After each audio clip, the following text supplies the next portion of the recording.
In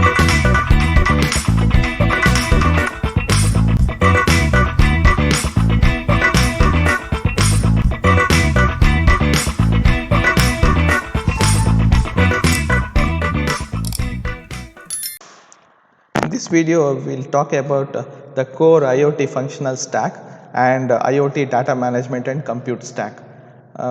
We can remember in our previous video, we had talked about a simplified IoT architecture. In that, the core IoT functional stack and IoT data management and compute stack were kept parallel, they were stacked parallel to each other. So, we will see both the stacks one by one in this video. So, in IoT functional stack, so we had studied that there are three main components in IoT functional stack. One is things, another one is communication layer, another one is application layer, right. So, there are things that are smart devices, there is application which makes use of those smart devices, and also to connect between the application and the things. Okay, so there will be a network. So, for things layer, communication layer and also the application layer, we will see one by one. So, in things, the physical devices need to fit the constraint of the environment in which they are deployed while still being able to provide the information needed. So, why smart sensors or actuators or smart devices are deployed in an environment to collect the data. So, they should be able to collect the data and also they should be able to work in the deployed environment. Suppose it is a furnace. Okay, so in the industrial IoT, so sensors are kept in a furnace, so where the temperature is very high and the devices which are deployed there should be able to withstand the very high temperature that may be attained in the furnace. Okay, so that's the meaning is the physical devices which are deployed in the environment, so they should be able to withstand the different wear and tear of the environment and also deployed environment, and also should be able to collect data and relay it reliably. Okay, so this is about things layer. So, how to design those things we will see in the next slides. Okay, now next is a communication network. So, the smart objects are not self-contained, they need to communicate with an external system like server, decision making system, etc. So, the smart objects are they have the requirement of communicating with the external system. So, in many cases this communication uses a wireless technology. Wire technology is not feasible because as a lot of devices will be involved, like hundreds of smart sensors or smart devices may be there. So, connecting everything in a wired system is by design it's a very bad bad architecture. So, all of them use a wireless technology. So, if they are using wireless technology, then there has to be some basic layers. Okay, so the networking is always a layered architecture, right. So, for example, OSI model 7 and also TCP/IP 5, so on. So, there are always the communication architecture is always a layered. So, therefore, here also there are 4 sub layers in the network. So, first is the access network sub layer. Access network, if we in networking, if we get access, the word access means it defines the protocol about how to assess the physical medium. Okay, so if it's a wireless technology and uses some spectrum and there are some 100 devices connected to that network, then who has to access the wireless media? Who has to transmit first? Suppose there are 10 devices which want to transmit simultaneously. So, if they are using the same frequency, there will be a clash. So, there has to be some rules based on which these devices decide who will transmit the data. So, this is these protocols are defined in access sublayers. So, there are low range LoRaWAN technologies, 802.11 AH, 802.15.4G and so on. Okay, so low power Wi-Fi and many things are there. So, they will see one by one. The sensors connected to the access network may be also wired. Yeah, by theoretically it may be wired, but from the design point of view, it is less expected. Okay, so once we have all the layers and there is communication happening with the hundreds of devices and the server in a remote region, so then we need gateways and backhaul. What is backhaul? Backhaul is like a backbone. Okay, so it's the main usually very high spectrum wireless communication way or a wired communication like optical fiber network, so which aggregates data from all the sensors and relays it to the server. Okay, it's like a highway, information highway. Okay, so if the spectrums used by smart devices are like roadways, okay, so this backhaul network is like a highway. Okay, so what are gateways? Gateways are servers or devices or routers which are connecting these highways. Okay, so the common communication system organizes multiple smart objects in a given area around a common gateway. Okay, so this gateway connect to the network backhaul. The gateway communicates directly with the smart objects. Okay, so network transport sub-layer, so for communication to be successful, so network and transport layer protocols is IP and UDP must be implemented. So must be implemented to support the variety of devices to connect and use. Alright. So why it is separately said? We always use a TCP, IP and UDP, right? Why it is separately said?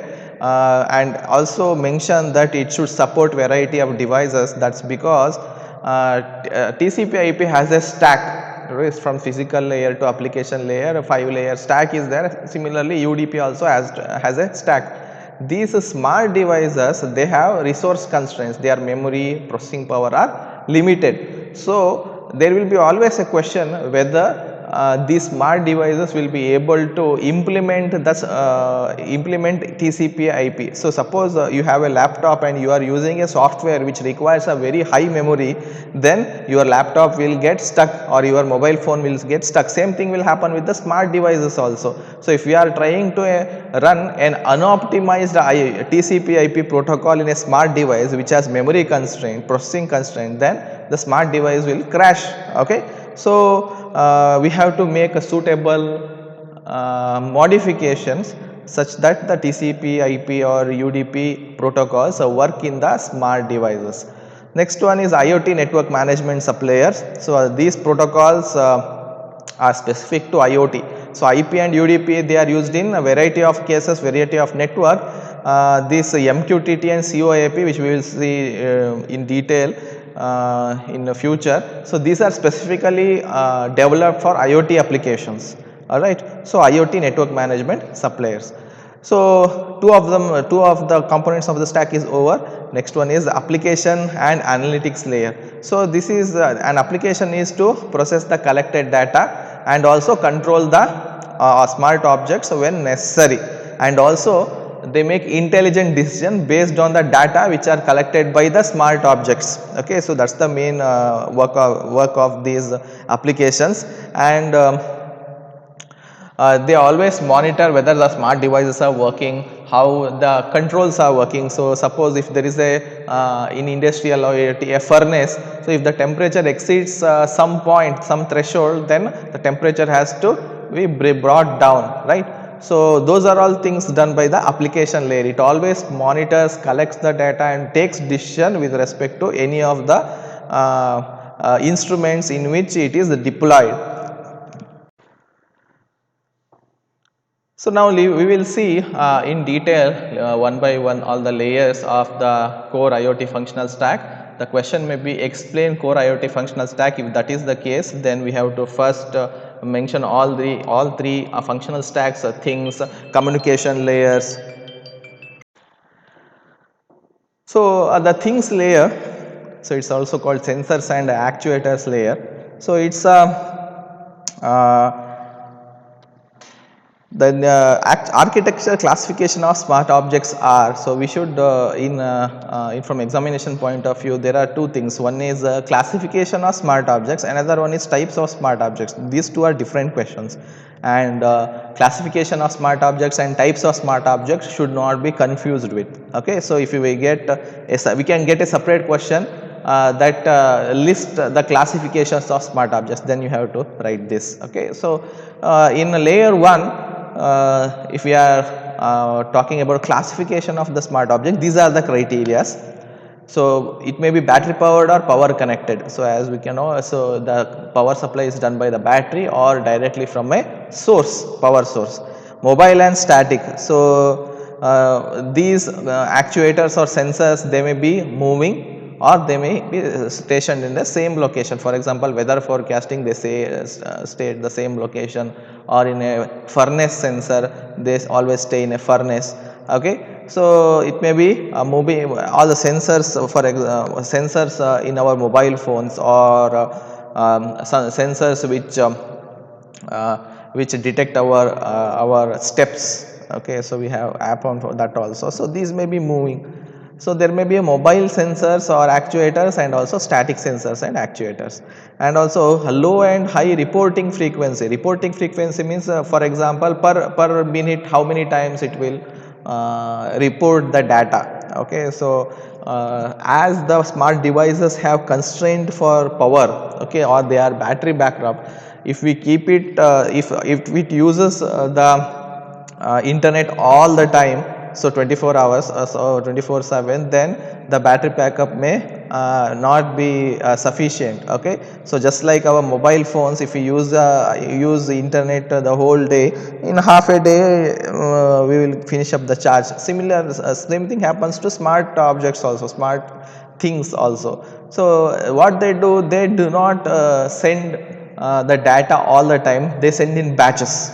Okay, so whether that frequency per minute 5 times it will send, or per minute only one time itself it will send, per minute 100 times it will send, depends on the application. Alright, so this classification is based on how often the object should report the monitored parameters. Okay, so how many times it senses various parameters, right? So those parameters, how many times it reports. Okay, so depending upon that, so a rust sensor may report values once a month, because rusting is not something that happens every second. So a rust sensor may report values once a month. A motion sensor may report acceleration several hundred times per second. Okay, so depending upon the frequency of reporting, the smart sensors may be classified, and also whether it is a simple or rich data. Simple data means text, SMS, these are simple data. What are rich data? Multimedia contents. If the data contains multimedia contents, then it is a rich data.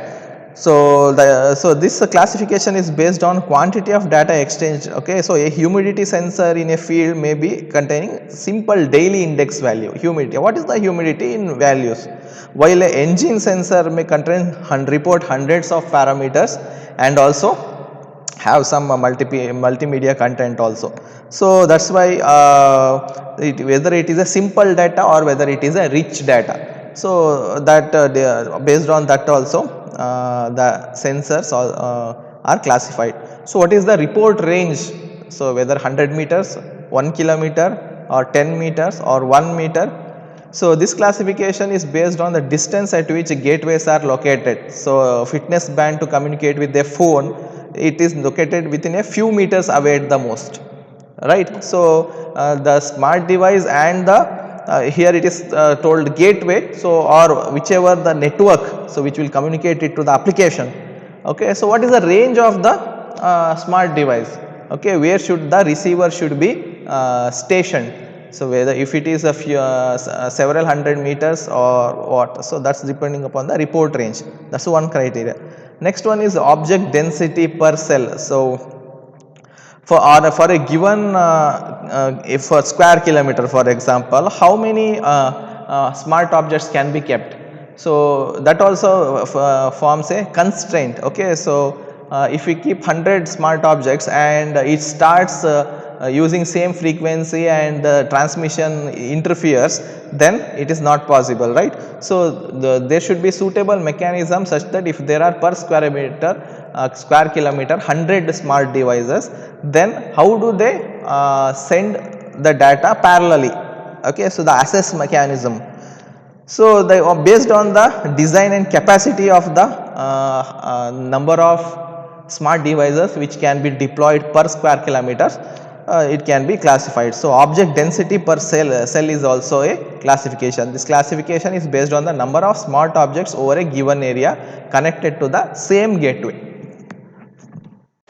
Next is the layer 2, this communication layer.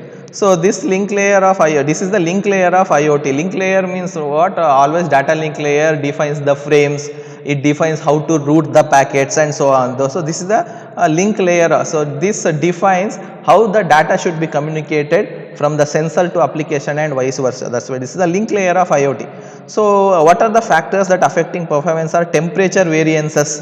Okay. So, temperature variances, the cause of variance is easily attributed to external weather forces and internal operator conditions. Okay. So, the communication layer, so again we will take the extreme case of a furnace. So, if the smart device is installed in a furnace, then the hardware should be able to withstand the conditions there. Okay. So, the temperature variances may force the designer of that smart object to behave in a certain way in frequency, in reporting style, in data structure and everything. So, a temperature conditions also taken, humidity fluctuations. Okay. So, this can impact a long term success of a system. So, if the humidity is high, then the devices and the system may corrode, right. Next one is kinetic forces such as shock and vibration. If the smart objects are installed in an automobile, then so it receives a lot of shock and vibrations. So, it has to be considered.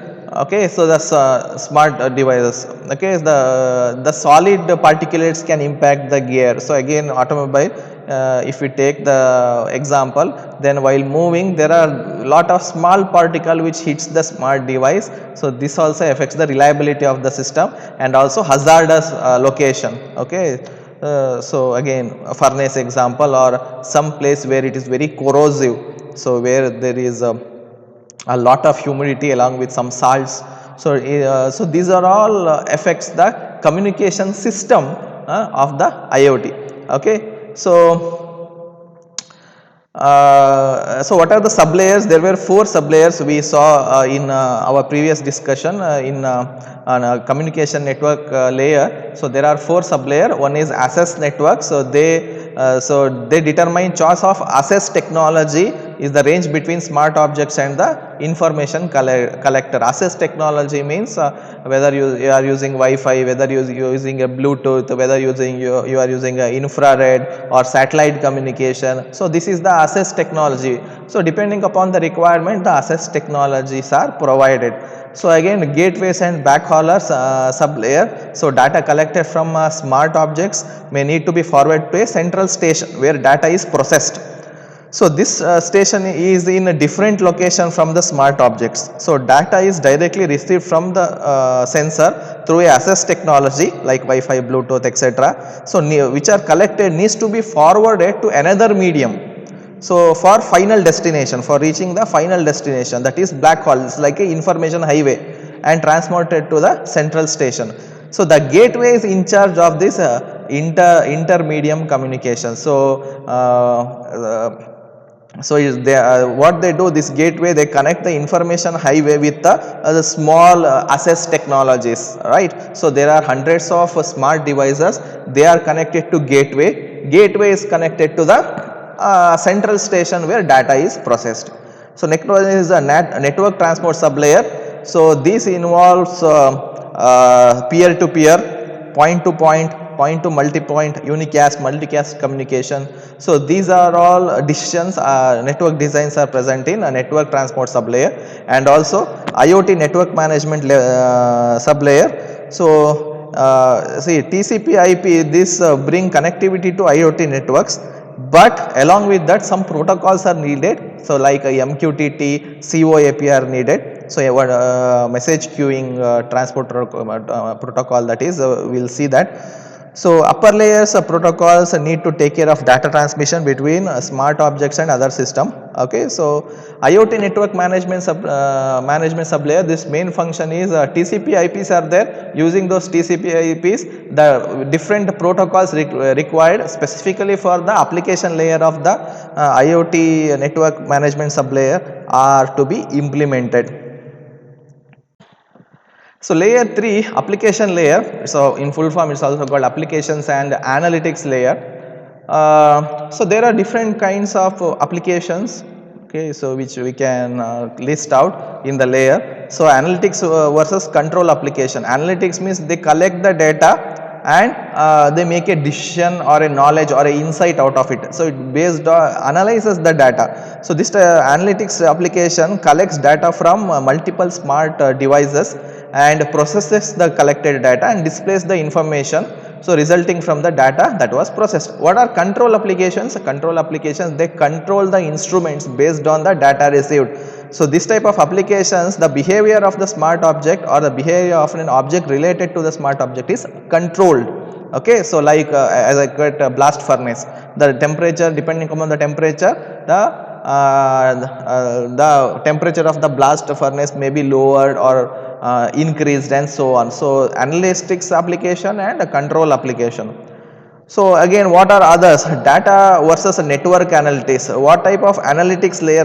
So it's also applications and analytics layers, right? So what type of analytics are there? It may be a data analytics, just like that. So the information which are collected are analyzed. Network analytics. So these analytic application employ both data and network analytic modules.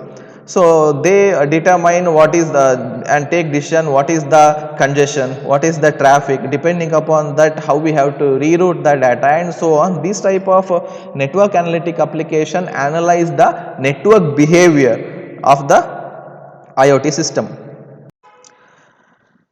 So regarding the applications and analytics layer, what is the business benefits of this layer? Okay, so these are all point of views.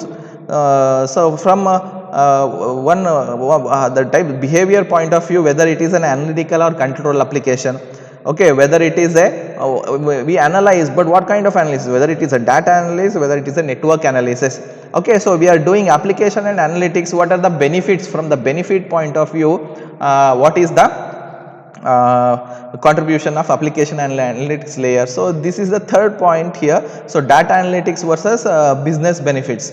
So any of the smart device which are connected, okay, and multiple sensors can be installed for a given object.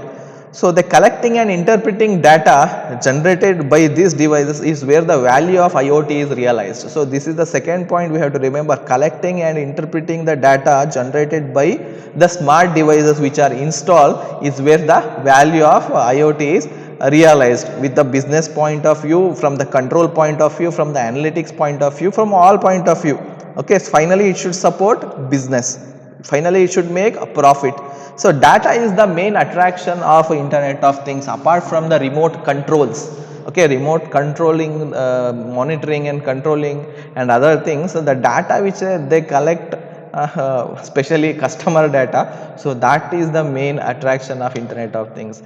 Okay, so the smart services, they provide smart services. Okay, so so when they collect all the user data, they can give smart device. The ability of IoT to improve operation is often termed as smart services, and they stretch from controlling the blast furnace to advertising. Okay, so smart devices also be used to measure the efficiency of the machines by detecting machine output, speed and other forms of usage evaluation. This from the factory point of view. They may be used for marketing. So there may be an additional level of intelligence which may be provided for the process or industrial process. Okay, so these are all the benefits of analytics services which is provided by the IoT. So next week, so if we are independently asked about the core IoT functional stack, that much we have to write. So the next topic is IoT data management and compute stack. So if you get a question, explain IoT data management and compute stack. So we have to write this diagram and some points following it. Okay, so in the simplified IoT architecture, on the parallel to the IoT functional stack, we had IoT data management and compute stack. So what were the contents of that? There was cloud, edge and fog. So how they are connected? So we have a diagram here. So smart objects, so for example with respect to fog, the diagram is given here. Okay, so there were cloud, fog and edge, and with respect to fog computing, this diagram is given. So there are smart objects, billions of smart objects which are connected. They are connected to fog layer. Okay, so the fog layer, they are interconnected by a IPv6 network. This IPv6 network connects it to the data center or the cloud. Okay, so this is how, so you can see the words here, backhaul. Okay, what is backhaul? It's like an information highway. So the IPv6 network which directly connects with the cloud or data center, so that forms the backhaul. Okay, so this fog generally or in a vague manner, it's, you can relate it to a gateway. Okay, there are smart objects, then there is a fog layer, vaguely we can connect it to a, we can interpret it as a gateway.